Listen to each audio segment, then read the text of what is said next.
ನಿನ್ನೆಯೇ ಬೇಕೆನಿಸುತ್ತದೆ ಯಾಕೋ ಮತ್ತೆ ಮತ್ತೆ. ಕವನದ ಶೀರ್ಷಿಕೆ ನಿನ್ನೆಯೇ ಬೇಕೆನಿಸುತ್ತಿದೆ ಯಾಕೋ ಮತ್ತೆ ಮತ್ತೆ.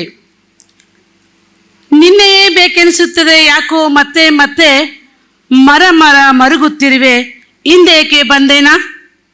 ಏನೂ ಅರಿವಿಲ್ಲದೆ ಮಣ್ಣಿನಡೆ ಮುಖ ಮಾಡಿ ಮಕಾಡೆ ಮಲಗುವುದೇ ಲೇಸಲ್ಲವೇ ಎನಿಸಿ. ಎಚ್ಚರವಾಯಿತು ಸುದೀರ್ಘ ಕೋಮಾದ ನಂತರ.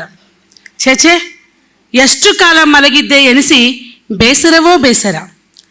ನೆಲದೆಡೆ ನೋಡಿದೆ, ಎದ್ದು ಕಣ್ಣು ತಿಕ್ಕಿ ಮೈ ಮುರಿದು ಮುಖ ಮೇಲೆ ಮಾಡಿ ಸುಮ್ಮನಿದ್ದೆ, ನನಗೇನು ಗೊತ್ತಿಲ್ಲವೆಂದು ತೋರಿಸುತ್ತ.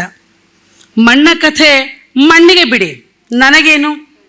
ಅಂತೂ ಎಚ್ಚರಗೊಂಡಾಗಿದೆ, ಹೊರಟೇ ಬಿಡೋಣ, ಕೊನೆಗೆ ಒಂದಷ್ಟು ಊರಾದರೂ ಸುತ್ತಿ ಬರೋಣ ಎಂದು. ಒಳಗೆ ಹೋಗಬೇಕು ಆ ಊರಿಗೆ, ಅಷ್ಟರಲ್ಲಿ ಏನು ಬಣ್ಣದ ಘಾಟು. ಅಲ್ಲಿ ಬಣ್ಣ ಬಳೆದಿದ್ದಾರೆ ಊರ ತುಂಬೆಲ್ಲ. ಗೋಡೆಗಳಿಗಷ್ಟೇ ಅಲ್ಲ, ನೆಲ ಮುಗಿಲಿಗೂ ಅದೇ ಬಣ್ಣ. ಆ ಬಣ್ಣದ ಬಣದವರೆಗೆ ಮಾತ್ರ ಪ್ರವೇಶವಂತೆ. ಅಬ್ಬಾ, ಮೇಲಿನಿಂದ ಕೆಳಗೆ ನನ್ನನ್ನೇ ನೋಡಿಕೊಂಡೆ. ನಾನಾವ ಬಣ್ಣ ಎಂದು ತಿಳಿಯಲಿಲ್ಲ.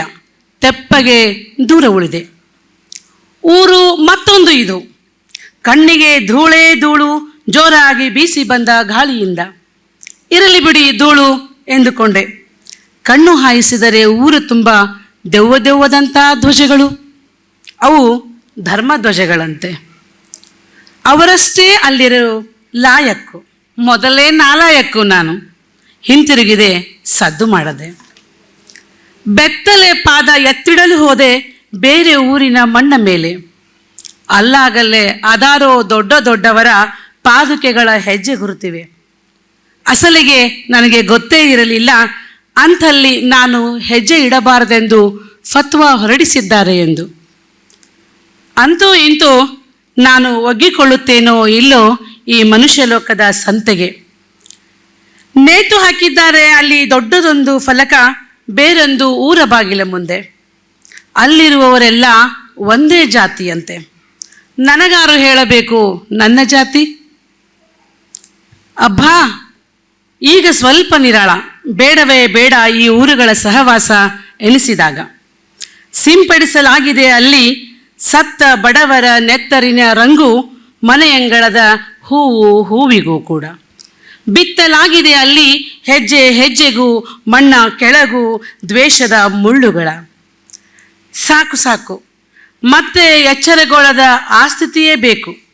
ಯಾಕೋ ಮತ್ತೆ ನಿನ್ನೆಯೇ ಬೇಕೆನಿಸುತ್ತಿದೆ, ಮಕಾಡೆ ಮಲಗಿ ನೆಲವನ್ನಪ್ಪಿಕೊಂಡು ಬಿದ್ದುಕೊಂಡುವುದೇ ವಾಸಿ ಎನಿಸಿ.